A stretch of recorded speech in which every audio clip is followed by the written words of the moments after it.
ಸ್ನೇಹಿತರೆ, ಶ್ರಾವಣ ಮಾಸ ಬಂತು ಅಂದರೆ ಸಾಕು, ಎಲ್ಲೆಲ್ಲೂ ಒಂದು ರೀತಿಯ ಹಬ್ಬದ ಸಡಗರ ನಾವು ಕಾಣ್ಬೋದು. ನೀವು ಇಲ್ಲಿ ನೋಡ್ತಾ ಇರ್ಬೋದು, ಒಳ್ಳೆ ಜಾತ್ರೆ ವಿಶೇಷತೆ ರೀತಿಯೇ ಇಲ್ಲೊಂದು ಗಮನಿಸ್ತಾ ಇದ್ದೀವಿ. ಊರು ಅಂದರೆ ತೇರು ನೋಡಿ. ಹಾಗೆ ಈ ಭಾಗದಲ್ಲೆಲ್ಲ ಬಸ್ಗಳ ವ್ಯವಸ್ಥೆ ಕಮ್ಮಿ ಇರೋದ್ರಿಂದ ಆಟೋಗಳು ಬಾಡಿಗೆ ರೀತಿಯೇ ಜಾಸ್ತಿ. ನೋಡಿ ಇಲ್ಲೆಲ್ಲ ಹಿಂದೆಗಡೆ ಚಿಕ್ಕ ಚಿಕ್ಕ ಅಂಗಡಿಗಳು, ಭಾಳ ತುಂಬ ಜಾತ್ರೆ ಅನ್ನೋದು ಒಂಥರ ಫೀಲ್ ಕೊಡುತ್ತೆ ರೀ. ಬಳೆ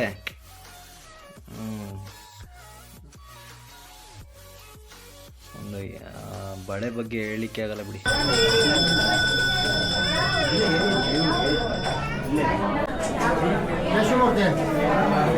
ನಮಸ್ಕಾರ ಸ್ನೇಹಿತರೆ, ನಾನಿವತ್ತೊಂದು ಒಳ್ಳೆ ಅದ್ಭುತವಾಗಿರೋಂಥ ಒಂದು ಪುಣ್ಯಕ್ಷೇತ್ರಕ್ಕೆ ಬಂದಿದ್ದೀನಿ.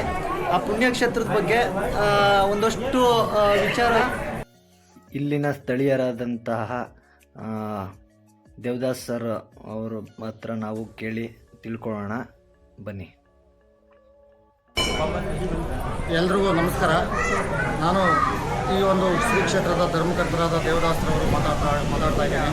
ಈ ಒಂದು ಶ್ರೀ ಕ್ಷೇತ್ರ ಇರೋದು ತುಮಕೂರು ಜಿಲ್ಲೆ ಮಧುಗಿರಿ ತಾಲೂಕು ಕಸ್ಬಾ ಹೋಬಳಿ ಬಂದ್ರೇಳಿ ಗ್ರಾಮದ ಒಲವಿನಲ್ಲಿ ಶ್ರೀ ಮೀನವಂದಿ ಮಲೆರಂಗನಾಥ ಸ್ವಾಮಿ ದೇವಸ್ಥಾನ. ಈ ದಿನ ಶ್ರಾವಣ ಮಾಸದ ಮೊದಲನೆಯ ಶನಿವಾರ. ಇವತ್ತು ಸಾಕಷ್ಟು ಭಕ್ತಾದಿಗಳಿಗೆ ನಮ್ಮ ಒಂದು 9 ಮಂದಿ ಆನೆ ಧರ್ಮಕರ್ತರಿಂದ ವಿಶೇಷವಾಗಿ ಸ್ವಾಮಿಯವರಿಗೆ ಬೆಳ್ಳೆ ಅಲಂಕಾರ ಜೊತೆಗೆ ಅನ್ನದಾಸ ಏರ್ಪಾಡು ಮಾಡಲಾಗಿತ್ತು. ಇಲ್ಲಿ ಭಕ್ತಾದಿಗಳು ಭಗವಂತನ ಹತ್ರ ಸಲ್ಲಿಸಿದರೆ ತಕ್ಷಣ ಅಲ್ಲಿ ಸ್ವಾಮಿ ಎಲ್ಲರಿಗೂ ಅನುಗ್ರಹ ನೀಡ್ತಾನೆ ಎನ್ನುವ ಇದು ಇದೆ. ಸುಮಾರು ಚೋಳರ ಕಾಲದ ದೇವಸ್ಥಾನ.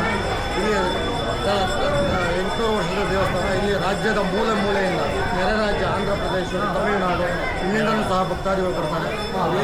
ಎಲ್ಲ ಒಂದು ರಂಗನಾಥಸ್ವಾಮಿ ಬೆಟ್ಟದ ಮೇಲೆ ಉದ್ಭವ ಮೂರ್ತಿ ಇದೆ. ಇಲ್ಲಿ ಕೆಳಗಡೆ ಇದು ಇದೆ. ಪ್ರತಿ ವರ್ಷ ಜಾತ್ರೆ ನಡೀತಿದೆ. ಪ್ರತಿ ನಕ್ಷತ್ರ ಏಪ್ರಿಲ್ ತಿಂಗಳಲ್ಲಿ ಸಾಕಷ್ಟು ಜನ ಬರ್ತಾರೆ. ಸ್ವಾಮಿಯ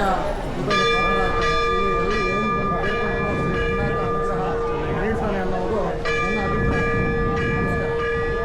ಥ್ಯಾಂಕ್ ಯು ದೇವದಾಸಣ್ಣವರೇ. ನೋಡೋಲ್ಲ ಸ್ನೇಹಿತರೆ, ಸೊ ಅಂದರೆ ಇಲ್ಲಿ ಒಂದು ರಂಗನಾಥ ಸ್ವಾಮಿಯ ವಿಶೇಷತೆ ಏನಪ್ಪ ಅಂತಂದರೆ ಈ ಭಾಗದಲ್ಲಿ ಭಾಳ ಒಂದು ಫೇಮಸ್ ಆಗಿರುವಂಥ ದೇವಸ್ಥಾನ. ಇಲ್ಲಿ ಯಾವುದೇ ರೀತಿ ನೀವು ಆರೈಕೆಯನ್ನು ಮಾಡಿಕೊಂಡ್ರೆ ಈ ಒಂದು ಸ್ವಾಮಿ ಕೃಪೆ ಮಾಡಿ ನಮ್ಮ ಎಲ್ಲ ಒಂದು ಇಷ್ಟಾರ್ಥಗಳನ್ನು ನೆರವೇರಿಸ್ತಾನೆ ಅಂತ ಇಲ್ಲಿನ ಭಾಗದ ನಂಬಿಕೆ. ಅಷ್ಟೇ ಕೂಡ ಜನ ನೋಡಿ ಅದ್ಭುತವಾಗಿ ಇಲ್ಲಿನ ಒಂದು ವಿಶೇಷ ಶ್ರಾವಣ ಮಾಸದ ಮೊದಲನೇ ವಾರ ಅಂತ ಹೇಳಿದ್ರು. ಇಲ್ಲಿನ ಜನ ಈ ಭಾಗದಲ್ಲಿ ಅನ್ನ ಸಂತರ್ಪಣೆ ಕೂಡ ಏರ್ಪಾಡು ಮಾಡಿರ್ತಾರೆ ತುಂಬ ಅದ್ಭುತವಾಗಿ. ಹಾಗೆ ಮುಂದೆ ಹೋಗ್ತಾ ಈ ಬೆಟ್ಟ ತಪ್ಪಲಿನಲ್ಲಿರುವಂಥದ್ದು ಈ ಒಂದು ದೇವಸ್ಥಾನ ಸ್ನೇಹಿತರೆ. ಮೇಲ್ಭಾಗಕ್ಕಾಗಿ ಬೆಟ್ಟವನ್ನು ನಿಮಗೆ ಹೋಗಿ ತೋರಿಸ್ತೀನಿ, ಹಾಗೆ ನೋಡ್ತಾ ಇರಿ. ಊರಿನ ಹಿರಿಯರು ಜನ ಎಷ್ಟು ಗೌರವ ಕೊಡ್ತಾರೆ ನೋಡ್ರಿ. ಖುಷಿ ಜನಗಳು ಮತ್ತಲ್ಲಿ ಒಂಥರ ಖುಷಿ ಕಾಣ್ಬೋದು. ಅನ್ನ ಸಂದರ್ಪಣೆ ಒಂಥರ ಚೆನ್ನಾಗಿದೆ.